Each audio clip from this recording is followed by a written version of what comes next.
Batman story. I think we all think we know the Batman story, but this is completely different. This is really getting to know James Gordon. It is, yeah. I think you put it well. We all know Batman. We think we know. Think we do. And so we're going back in time to a period that's sort of, you feel as though it's not quite the present, right? And yet you can't quite define exactly what it is because it's Gotham. Was that a nice dot? And you're seeing characters that you believe you know, the audience believes they know. Certainly the hardcore fans of the Batman universe will immediately recognize, Penguin, Harvey, James, Bruce, the young Catwoman, Selena Kyle, the young Poison Ivy, Riddler. That's just the pilot. Right. You're seeing all of these characters. And who they are, how they become. The sort of the superheroes or the villains that you are familiar with, and why did they become them? What was the sort of the psychological motivation behind it? And sort of the meta story is Gotham is on the precipice of utter chaos. It's spiraling downward, and the Wayne murders, cycle it into a place where basically people put on masks and go out and commit crimes. I have a million questions about this. I could keep you up here for 2 hours. I'm going to open it up to the floor, though, because I know we have a lot of questions about this. Go ahead, sir. Is there a pressure when you play these characters that everybody knows, like, oh, that's the Riddler, oh, that's Detective Gordon? Like, is there a pressure that comes with that? Yeah, there is. I think there's a responsibility to the fans to do it truthfully in whatever way.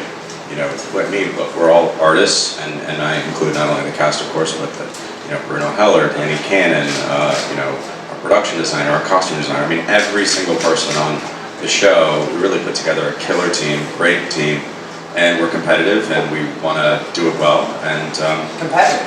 Yeah, we are. Yeah, I think we're all very competitive. Yeah. Not with each other, but no. Yeah. The thing was, Gotham exists in the nomenclature. There's huge expectation. People feel very protective of this universe. The fans love it, and yet I think they'll be excited every time there's a new incarnation. There's an opportunity for everyone individually to make what they will of it. There's a little bit. We've never seen Cobblepot when he was young. How did they get to that? That was what drew me to it. It was really exciting, and what I think Ben meant was too is that.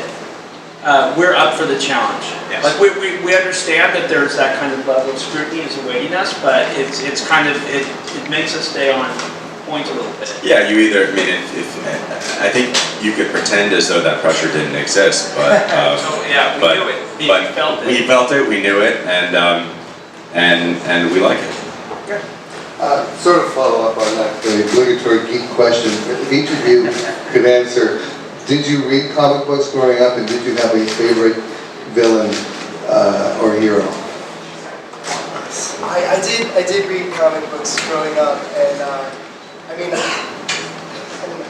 not to sound, I was always drawn to Batman. Batman was, and we've said this a lot in various forms, but like it's a very relatable character because he is a man. He lives in the world. He doesn't have extra human powers. And there's something about that I think every kid sees and can really identify with. And it seems like something that they could actually as comic books go, it's almost attainable, which is very rare in the comic book world. No? I remember having a small Fantastic Four phase when I was young. I wasn't as much of a comic book person. I loved American Splendor, which I thought was kind of a wild take on how to do a comic. But I've done a lot of comic book films, and I've over the years, and so I've become really familiar with the world. And I've also, we talked about this earlier, it was an opportunity for all of us to delve back into it. It's always helpful to do research and get to know the world. Sometimes you don't want to know too much to kind of paint yourself into a corner, but we respect it. One thing about comic books that's important is that they were the most naturally translatable form of art into any cinematic kind of art, whether film or television. They're storyboards with dialogue. And shows like these and shows like this, they're almost the new comic books. I think a lot of people who read comic books when they were younger wish there were shows like this on TV back Well, that's a great thing about television is that instead of a movie where you have to sort of adhere to like a 3-act structure and a 3-hour movie maybe, you know, now we're going to be able to spool out a series, much like you would a series of graphic novel comics, a series where you're going to get to know, you know, not only characters in kind of like a 3-act structure, kind of rise, fall, rise kind of way, but you know, they can rise, they can fall, they can fall, like, you know, they can disappear. There's a lot of development there. Yeah, there is, and you may get the sense that you know the ending, right? Because you know that ultimately it manifests in Batman and all these great villains, but you don't know how they got there. So in that sense, it's kind of like a great Greek tragedy. You're interested in how they get there, or noir. You know, you're interested in kind of like the chaos and how it comes about.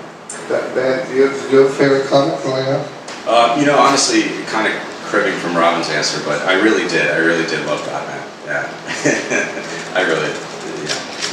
What is it about Batman? It's kind of from between Adam West and Christian Bale.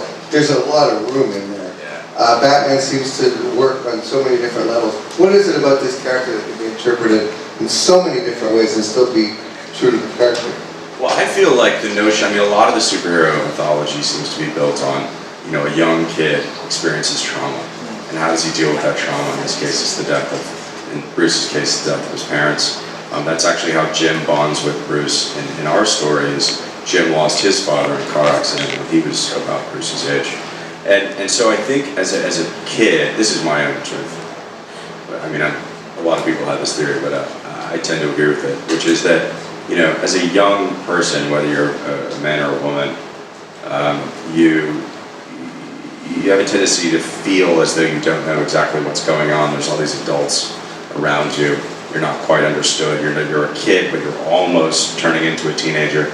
And there's a sense that you can feel maybe a little put upon.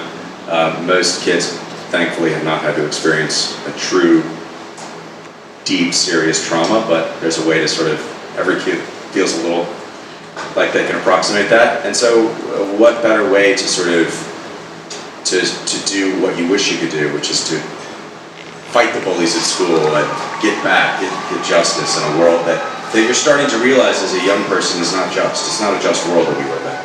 It's not Gotham, thank God, but it's not just anyway.